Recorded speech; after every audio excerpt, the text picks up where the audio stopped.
मोठी बातमी समोर येते। संगणकाद्वारे फसवणूक करणारा कॉल सेंटर पोलिसांनी उद्ध्वस्त केलेला आहे। नाशिकच्या सायबर पोलिसांची ही कारवाई आहे। नाशिकच्या सायबर पोलिसांनी उद्ध्वस्त करून 7 संशयितांना ताब्यात घेतलेला आहे। $2000ची फसवणूक प्रकरणी आता कारवाई करण्यात आली आहे। पोलीस तपासात ही संपूर्ण बाब उघडकीस आलेली आहे।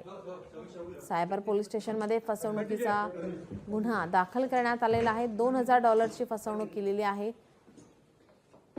संगणकाद्वारे फसवणूक करणारा कॉल सेंटर पोलिसांनी उद्ध्वस्त केलाय।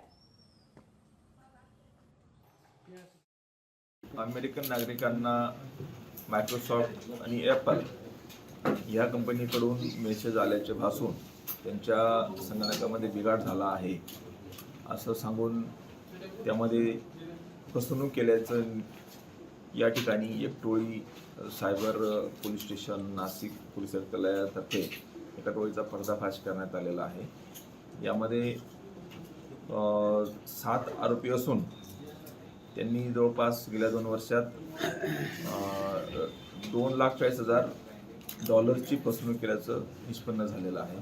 सदर प्रकरणी सायबर पोलीस स्टेशन येथे गुन्हा दाखल करण्यात आलेला आहे। पुढील तपास चालू आहे। लोकशाही मराठी ऐका, पहा, जागरूक रहा।